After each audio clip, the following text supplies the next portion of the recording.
Westpac has joined the list of banks angling for higher interest rates no matter what the Reserve Bank does. Chief Executive Gail Kelly all but announced a hike in interest rates in the presence of the Prime Minister Julia Gillard. The Westpac chief, who is considered one of the world's most powerful women by Forbes magazine, told a business lunch that rates on Westpac loans would rise over time. Here's finance correspondent Philip Lasker. These women can certainly draw a crowd. The lunch was sold out within an hour. A powerful trio of Prime Minister Julia Gillard, Telstra Chairman Catherine Livingstone and Westpac Chief Executive Gail Kelly, rated the 8th most powerful woman in the world, just below rock star Lady Gaga. Is there anything we can do by next year's list to boost you over Lady Gaga? Lady Gaga, for example, is in a lifestyle category, whereas I'm obviously not.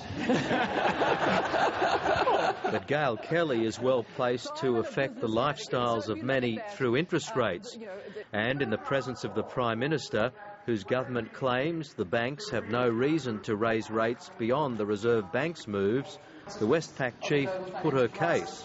Money is going to cost more. The days that we had before the global financial crisis of an excess of money supply relatively cheaply available, those days have gone. They were comments that led to the obvious interest rate conclusions. I haven't said anything. Over time, rates are going to go up. That is, we can look into our costs of funding, and we can look into our profile of the costs over the next 18 months. And we can looking beyond 18 months to the broader issues of global warming, Catherine Livingstone identified what she saw as Australia's biggest missed opportunity for trade with China, which could be helped by a carbon tax. Their focus is absolutely on resource efficiency and reducing energy consumption, and the technology boom that will come out of that will be just extraordinary.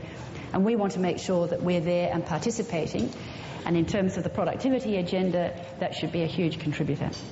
So if a carbon tax gets us to focus on what we can do about solving the issues, then absolutely, I think it's a positive thing. And so are targets for women. Westpac says it has targets for the number of women in senior management. That cohort of leaders are women today. So our target for 2014 is to move that to 40%.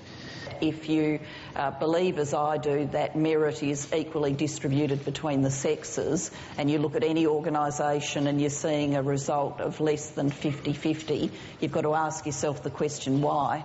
And the ultimate question for leaders, when do you step down? I'm personally a believer in handing over when you think there is still more to do and everything's going well. There's something about sort of picking your moment and saying that's it, but I think you'll know. The words of wisdom from both sides here, from my other panellists, are the right words of wisdom. Although the Prime Minister did acknowledge political leaders don't always have a choice.